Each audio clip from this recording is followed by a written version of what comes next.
Well, good afternoon, everyone, and it's a real pleasure to be joining you here today. And I'd just like to start off by thanking Dawn Venton from Norman's for, I guess, hooking Yara up with John.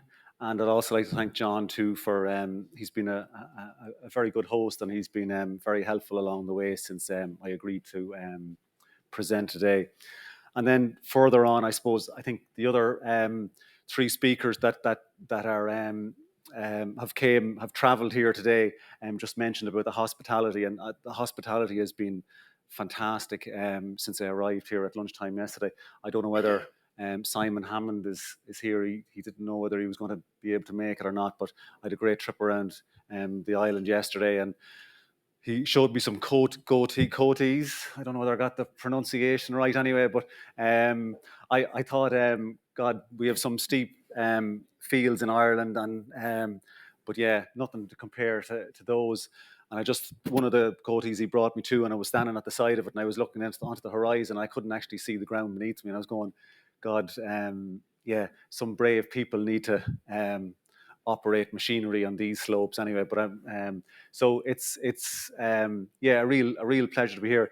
And also the dinner last night was very enjoyable. I was sitting beside Tim and also Andrew, and it turns out that I think Andrew worked on a farm only maybe 15 minutes away from where I live now, and knows some very prominent. Well, unfortunately, one of them is exited farming, but two very well-known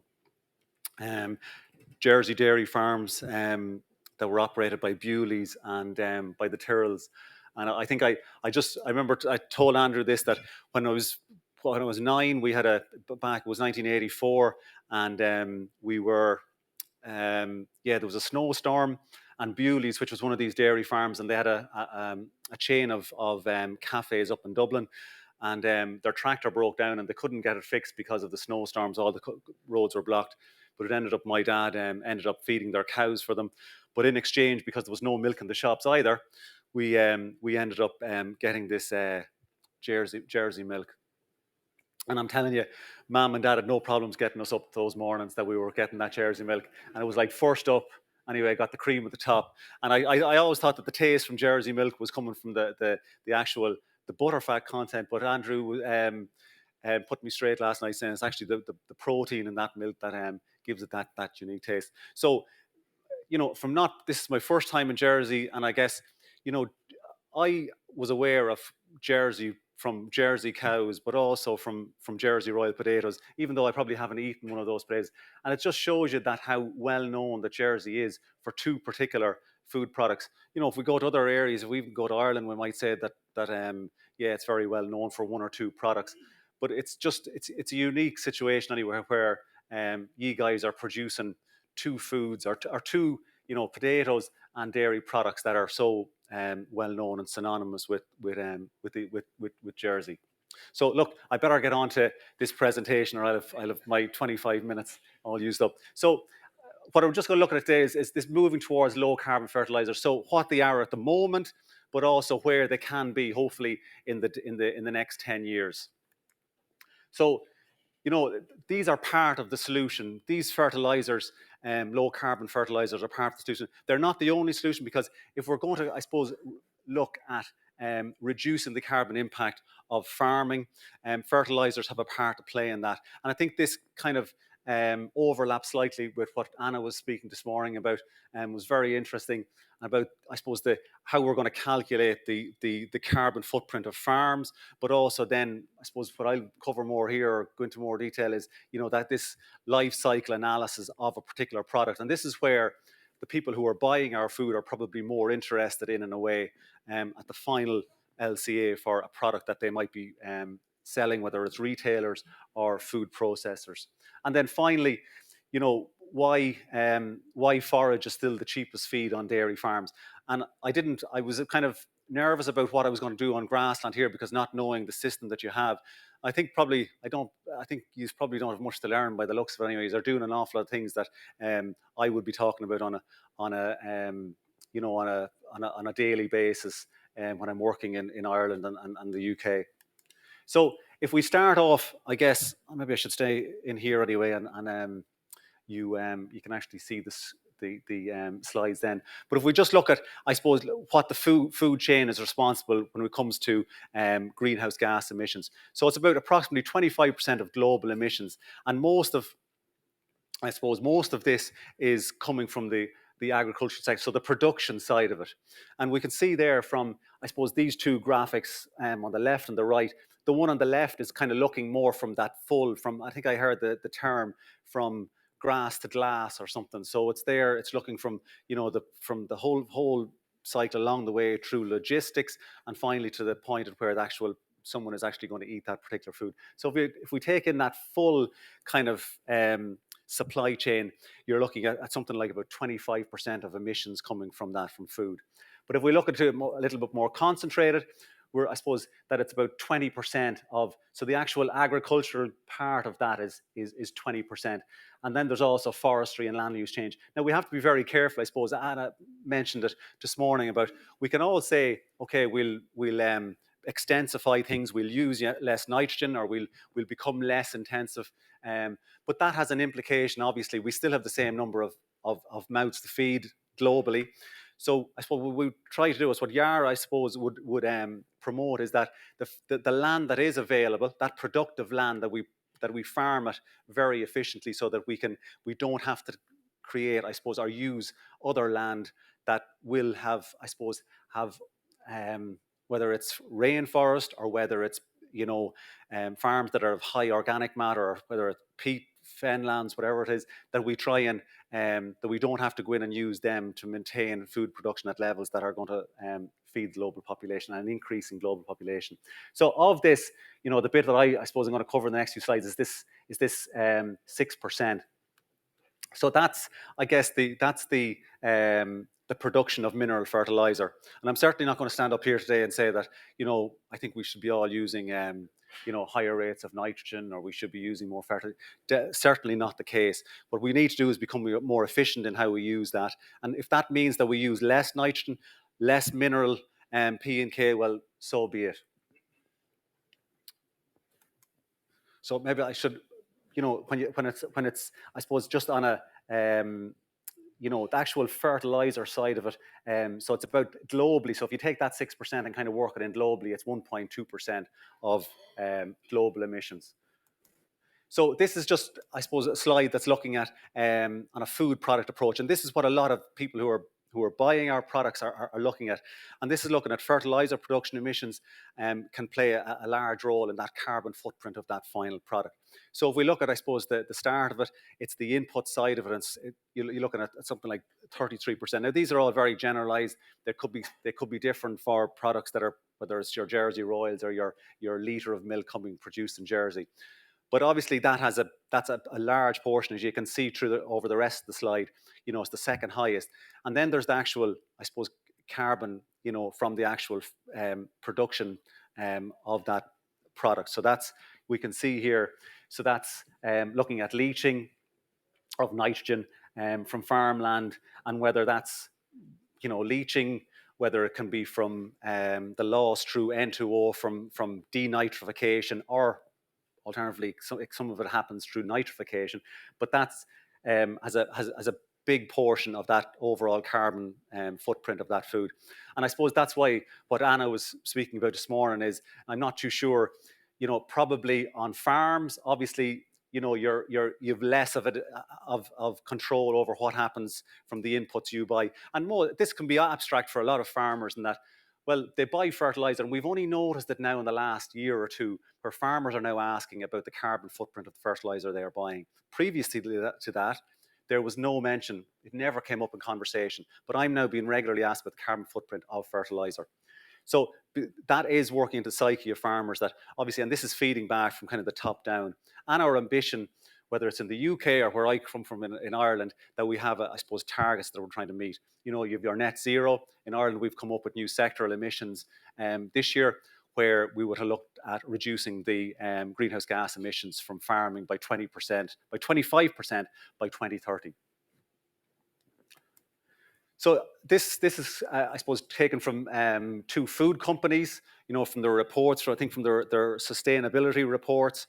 And this is kind of, I suppose, what, if you look at the greenhouse gas inventory, and what proportion of their emissions from these two big food companies does the agricultural part of it, account for. So if we're looking at Danone, slightly different. They're not exactly the same, but they're coming from the same side. The main thing to take from this slide is that, from the agricultural side of it, it makes up a huge portion of the carbon footprint of the products that they're producing and selling on. And they can do so much, I guess, around about, energy efficiency from their own production facilities and their own transport from that they use in logistics. But the elephant in the room is the footprint from the agricultural side of it. So, and this is, I suppose, where the interest is from these companies now, and further down that chain in looking at all, not just fertilizer, but other inputs as well, and trying to minimize their carbon footprint. So what is Yara doing, with regards to is the carbon footprint of its fertilizer? So we have, since, I guess, it's back in the noughties, I guess. Yara, I suppose, developed technology to lower the carbon footprint of ammonium nitrate fertilizer. I suppose previously, if we kind of a quick lesson on how you make fertilizer, but generally ammonium nitrate starts with the production of ammonia. Most fertilizers do start with the production of ammonia. And then what you do is you react that ammonia then with oxygen to produce nitric acid. Then you basically combine the two of them, and they react anyway to form ammonium nitrate. So that, I suppose, it's that production of that nitrate, or that nitric acid production, used to generate, and it still does in certain plants, a huge amount of nitrous oxide. Now, when I say huge amount, it's not a huge amount in volume, but because it has a very high global warming potential, a little bit can mean it translates into a very large amount of CO2 equivalent. Yara then developed this catalyst technology, which converts that N2O in that process into N2 and O2. So pretty much we have taken out around about 40 to 45% of the carbon footprint of fertilizer production, of ammonium nitrate production, by installing that catalyst technology. So that has made, I suppose, a big help in lowering that carbon intensity of the fertilizers we produce. Now, when I'm talking about fertilizers, I'm talking about predominantly about nitrogen here. Not that P and K don't have a carbon footprint as well, but they have a much lower carbon footprint because generally they're being mined, and some of them are reacted with ammonia, which does have a carbon footprint in it, and it increases them. But really, we're talking about they have a relatively low carbon footprint in comparison to nitrogen. So, if you're going to reduce the carbon footprint of fertilizers, nitrogen is where you start with. So we have all the Yara plants moved from unabated to abated nitrogen production. In the last of them were added or fitted in 2009. So now, I guess, and what we have done then is I shouldn't have went on to that slide just as quick. But what basically we've done is we've sold that technology then to other companies who have been able to then install it in their own plants. Now, if we look at it, there'll be a slide later on, but pretty much not all plants have taken up that technology. So there's still an awful lot of nitrogen plants globally who haven't actually installed that technology. So obviously their carbon footprint is going to be an awful lot higher than those plants that have. And generally, this is kind of predisposed that you're producing it using I suppose the most efficient carbon source that we have at the moment, our fossil fuel source, which is natural gas. And most of your plants in Europe, all of your plants in Europe, are producing nitrogen from using natural gas. So this particular slide here is looking at the impact of kind of before and after in growing a field of wheat using kind of an economic optimum N rate. So, and I'm sorry now I can't use this on an acre of, or a verge of Jersey Royals, but it's, I suppose, just if we kind of look at, I suppose, the one on the left hand side is previous. So you're looking at on a per hectare basis. Now, this isn't done and calculated in a per ton of crop produced, because obviously that would have a big impact. But on a per hectare basis, you're looking at quite a massive lowering of 1,000 kgs or a ton of carbon by installing that technology, or using a nitrogen to grow that crop that has had that technology, using nitrogen that has had that catalyst, that N2O catalyst, in the manufacturing process. So you can see the massive impact that has had.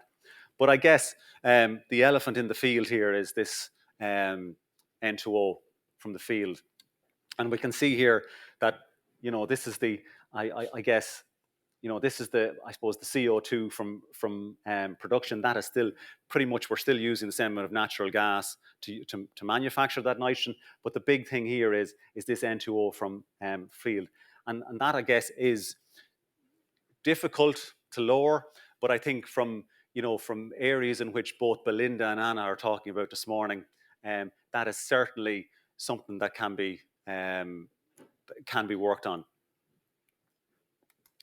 So this is just an example of the carbon footprint of ammonium nitrate production in different world regions. So we can see here, I think the standout here is China. They produce their all of their both ammonium nitrate and urea using coal as their fossil source, fossil fuel. So you can see that it is much higher. Generally, the rest of these countries here, or these regions, are using natural gas. But you can see here, I suppose, European levels here are in and around about 3.5 kgs of CO2 equivalents per kg of nitrogen. So we can see some of these other countries. We see North America, South America, Russia. A lot of our fertilizer, a lot of our nitrogen, probably in the past, has come from Russia. But we can see here that those, essentially, they're using the same fossil fuel source, but they haven't installed that catalyst technology. So there's still those plants that manufacturing is creating a lot of N2O, which then will scale up to give those higher carbon footprints. So if we look at, I suppose, what we would like to do, and what this has come on stream this year, is this, do we know the actual carbon footprint of our products? Previous to this year, we were only giving kind of estimates of what the carbon footprint of our products were, because we have a range of different, we could have the same product that you would know the product as, but it could come from 2 or 3 different plants. So now we're in a position here through Carbon Connect that we can actually give a carbon footprint. If we know where that product has come from, what plant it has come from, we can actually give a certified carbon statement for that particular product. And that, I guess, has been, it's really only coming into force now, but I suppose it's it's timely, because it's only now that we're actually getting more inquiries about the carbon footprint of our products. So this is what a statement would look like. So someone would say, well, okay, we want a carbon statement from Yara because we want to plug that into our carbon calculator, whether it's something that your Trinity. I'm sorry now. I'm after Trinity. Sandy software. Yes. And maybe this is, I don't know what you're doing at the moment, Anna. Maybe you're using defaults, and whether they're just European or whether it's coming from other regions. But I suppose this is more slightly more exact science anyway in what we're able to do here. And these are, I suppose, independently verified by this company here. I'm not too sure who this company is anyway, but I hope they're very reputable. And it's not just an acronym for something anyway that was made up in a Yara office somewhere. But anyway, we'll continue. So I guess and that's obviously when we work through, I suppose, I suppose this is the more interesting part of it is that it's just, I suppose, it's naming the product where it's come from, a product code. But this is, I suppose, where is the figure that we want to use here. And that's, I suppose, the tons of CO2 equivalents that went in that for that particular a ton of that particular product. So then that can be used quite easily anyway by the farmer. And I suppose the next step, so that was looking at lower carbon fertilizers, but there's still carbon in it, still use fossil fuel to produce it. So I'm looking over here at Hannah just to see whether I've, okay, I better keep going here. So this is the future, and this is something that we will have available, very small amount of available next year, but we'll have probably a little bit more, volumes will increase then in 2024. But so if we look here, this is, I suppose, typical what, without the abatement, N2O abatement technology in plants. Then we go down here, and this is, I suppose, with that. So you're looking at, a 50 or 60% reduction. But this is the next step. So this is looking at Yara's green fertilizers, and green fertilizers. But we're looking at probably an 80 to 90% reduction in the carbon footprint from our fertilizers at the moment. And I guess they have to be nitrate-based fertilizers. That's the first thing to say. And I suppose a quick lesson: urea versus ammonium nitrate. You can't have green urea, because urea includes, when you're making urea, you combine some of the CO2 from the first part of the process of making the ammonia, and you incorporate that into the ammonia, and that basically binds that incorporates that, embeds that CO2 into that product, that urea product. And then when it's applied in the field, that CO2 then is through the process called hydrolysis into the atmosphere. So that has to be included in national inventories and that. So we can't do that because we haven't got an original, we're not using a fossil source to start off with. We've no CO2 unless we get CO2 from somewhere else to make that urea. So they're going to have to be ammonium nitrate based fertilizers. The next thing is, they have to be the next part of that where they're producing the nitrate part of ammonium nitrate. You need to be using this N2O abatement technology. And I suppose the bottom bit, I suppose the interesting bit, is that it's made with green ammonia produced from water and air. And this comes from, and I suppose that energy, I guess, is coming from renewable sources, and most of this is going to come from wind. So, quick lesson: ammonia production, as I said, that's the basis for most of our nitrogen synthesis, industrially anyway. So you've got source, you have your N2 in your air, and then you've got hydrogen then from your fossil fuel source. So if your natural gas is CH4, so you're taking nitrogen and you're taking the hydrogen from your CH4 and you're combining them to make ammonia, which is NH3. So this is the ammonia, and this is typically how it's being made at the moment. And then you combine ammonia with, so you produce nitric acid and react with ammonia to produce your ammonium nitrate fertilizer. The next step, I suppose, is where you still use your air source. You need air, you need your nitrogen coming from the air, but you're taking your hydrogen and it's coming from basically you've got these huge big electrolyzers, but you need a renewable energy. So you're basically putting in your I don't know, for chemistry, or if some of you can remember it from school, but your anion, your cathode and your anode, and pretty much you're passing energy through water. You're separating out the oxygen and the hydrogen in your water. The hydrogen gathers at one electrode and the oxygen gathers at another one, but you harvest the hydrogen, and then you put it into your nitric acid. Basically, you produce that ammonia. You combine it then with after you get your hydrogen source here, you combine it with nitrogen. There's a small energy input in there that will come from renewable energy as well to produce your green ammonia, which then you can produce your ammonium nitrate from. So that's it in a nutshell. But the key thing is, this is hugely capital intensive to get to here, because number one, you're kind of making your fertilizer totally different. So you have to install all these huge electrolyzers. It's very expensive. And the next bit then is, where do you get the energy? So then you have to develop in sources of renewable energy so that you can actually, so you can go and do this. So, and I suppose where we're looking at in the fertilizers, and I know I'm kind of running out of time here. So basically, if you're looking at your fertilizers, you're looking at probably a reduction in carbon footprint of about 90%, between 80 and 90% for your fertilizer. In the crop, then you're looking at a reduction of about 30%. Now, we haven't done this out on all crops, but you're looking at more main kind of broad acre crops. You're looking at up to 30%. But then in the food, the resultant, I suppose, food that's been that you're making from using these ingredients, it comes out at around about 15%. So this, I suppose, it's the same thing, but it's just probably should have went on to that slide first. Looks nicer anyway. So I guess, you know, from that previous kind of our certification side of it, you know, if that ammonium nitrate that went into that product was produced by as green ammonia through using renewable sources, you know, it would be 0.11 ton of CO2 per ton of product. So this is where we would like to go to, and I think what is happening globally is probably going to yeah, probably at one time we thought that, yeah, this is going to be a quite slow transition. But I think even from a statement from the Commission, the EU Commission yesterday, they mentioned within their communication, they mentioned green ammonia a handful of times.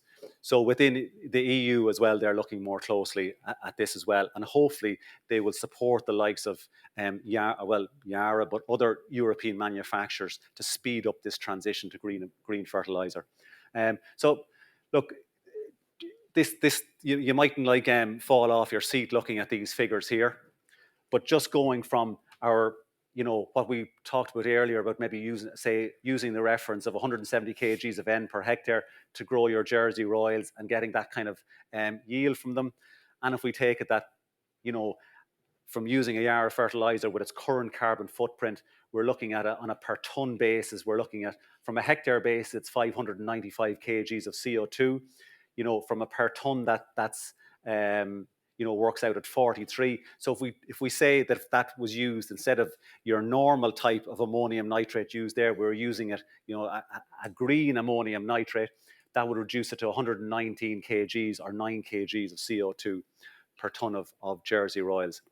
So look, it's not it's something, but that will add to other processes that change in the system, whether it's in the inputs, other inputs, or whether it's in production, or whether it's in logistics, you know, and other efficiencies that are made down the line. So it'll have that cumulative effect of lowering that carbon footprint of that product.